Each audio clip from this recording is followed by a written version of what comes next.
Hey guys, have you ever wanted to turn your boring lightsaber hilt that does nothing at all into a lightsaber like this? Well, here is a really good tutorial on how to make your lightsaber hilt work. Also, before we get started, I have to recommend about two things. The first thing I recommend is that you have a basic knowledge of... Okay, so the first thing you want to do is grab your watch, go to backpack, and press use maker pen. Or another quick shortcut is you could favorite your maker pen and you could grab over on your back and boom, you have your maker pen. Okay, now what we want to do is spawn in your lightsaber, which I'm going to be using the Luke Skywalker lightsaber. And the first thing we want to do is make the light sort of thing.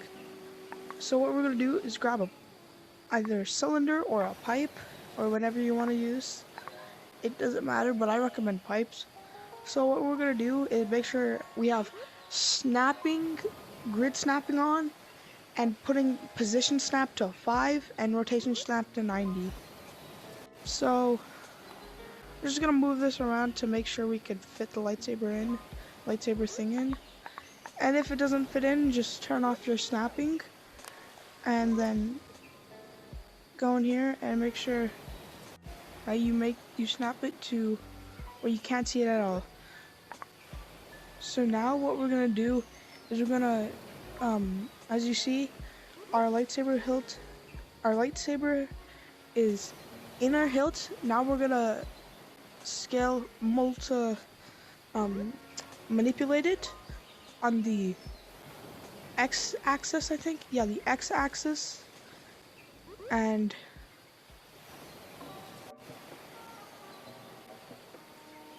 we're gonna make sure it goes up to here. I'd say that's long enough. And what we'll do is we're gonna scale it down so you can't see it at all. There we go. So, I mean, you could see it a little bit there. That doesn't matter. Okay, so now what we're gonna do, we're gonna take our lightsaber hilt that we made. We're actually gonna manipulate it a bit more since we actually manipulated it so it doesn't go all the way. Okay, so there. Now we got our lightsaber thing. Now we're gonna texturize it to whatever color you're gonna make it. I'm gonna personally, so we're gonna use neon, and I'm gonna personally make it blue, which I'm gonna use lapis, because I recommend using a darker color when using neon because it will be brighter. So there we go. So now what we're gonna do is turn snapping back on, and we are going to go into gizmos, and we're gonna use pistons. And we're gonna wire the top of that piston, which is this tannish thing, and connect it to the light that we made. Okay, now we're gonna multiply that. Now we're gonna select both of the piston and the light thing and copy it 2 more times. And then we're gonna grab this, the piston that's at the bottom, and copy it under it. Okay, now what we're going to do is we're going to edit the settings of these pistons and change all of the settings on the pistons to move to target. We're going to make sure move to target is always checked. So yeah. Okay, the next thing we're going to do is we're going to do the gadgets. So what we're going to need, going into gadgets, other gadgets, and looking on the 3rd page, you should see trigger volume. I'm gonna do like a 3x3 with 3x3 5 snap. So if you see 5 position snap, it'll be like 3x3x3 and then 3x3x3. So like that. That's what we're gonna do for now. I'm gonna bring this over here just so you guys can see the gadgets way better. Okay, so what I'm gonna do is we're gonna get 2 compare chips and set both to not equal, which is in the mode on node settings. We're also gonna change both of them to advanced mode. We're gonna make sure advanced mode is checked. So you got these little 2 extra chips, and they're not that complicated. So yeah. So basically what these two extra output things do is, like, for this is the if signal. If we set this to 1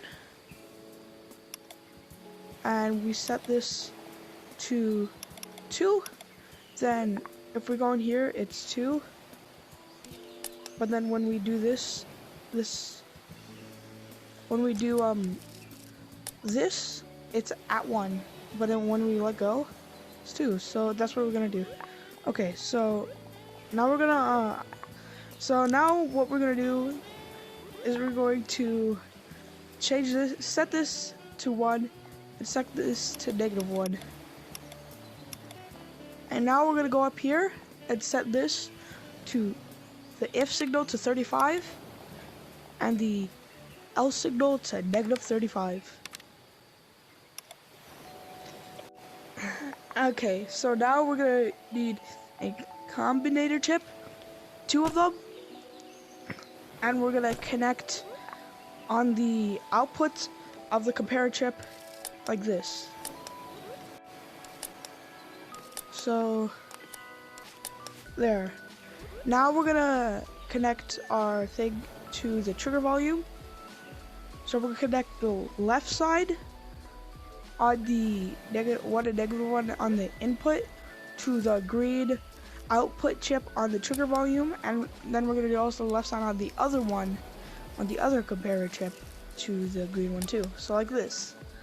So now you should have this. The next thing you're gonna wanna do is grab a variable chip and a random chip. So what we're gonna do is we're gonna wire the green output node from the trigger volume to the all of the input nodes on the randomizer. So that's how everything is gonna turn on. Okay, now what we're gonna use the variable chip is we're gonna change the R signal to 500 to give it more of a you know, lightsaber, like when it comes out, we'll give it more of a lightsaber look, so it'll look like more smoother and more better.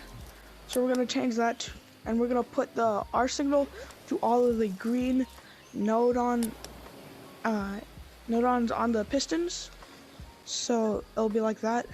Okay, so now what we're gonna do is we're gonna actually wire. I'm gonna show you how to wire it. You gotta wire it a specific way. I don't know how to explain it, but I'm gonna show you what you're gonna do. So, see this? We're gonna go top to bottom, bottom. So this is what I call the body, the middle part, and this is what I call the top part. So what you're gonna do is go body to underneath top, body to underneath top, like that. So it should be working. And then what we're gonna do now is we're gonna wire the target position centimeters to the -1 and -1 on the one without the light, and then the rest are gonna be to the -35 and 35 one target position. So like this. Okay, so now we're gonna wire all of our on and off chips to our randomizer output chip, and there we go. So like that.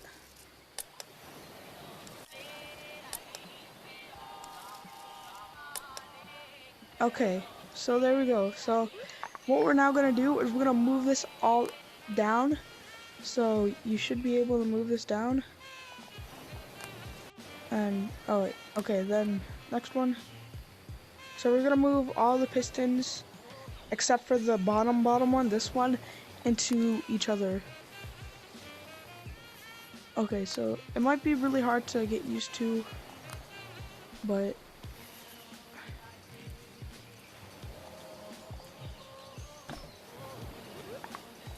okay, so it's really hard to get used to. I could barely get used to it. Okay, so we're gonna do it like that. Okay, so now what we're gonna do, we're gonna put it in our lightsaber. We're gonna turn off snapping just for now, just because I tried to put it in there. There we go. So it should be like this. Okay, so now what we're gonna do is we're gonna put over our trigger volume, and boom. So now what we're gonna do, we're gonna wire the body of the bottom one, this one, to our hilt. So like this, and there. So now we can get our clamp and clamp the hilt and the trigger volume together. And do not clamp anything. Do not clamp any of the pistons or the lights. Okay, so now that we've got that done, we're gonna configure this and make sure it's grabbable. If yours is already grabbable, then good job. If it is a little broken, try to I would try to make these a little more longer. Just cause it's just sometimes like this, it'll get like this, and you'll say, oh wait, that's not how lightsabers work. It's not a gun. So I just recommend making the light things a little bit longer so that they touch each other. And yeah. So thanks guys, that is how you make a working lightsaber. I'll see you next video. Bye.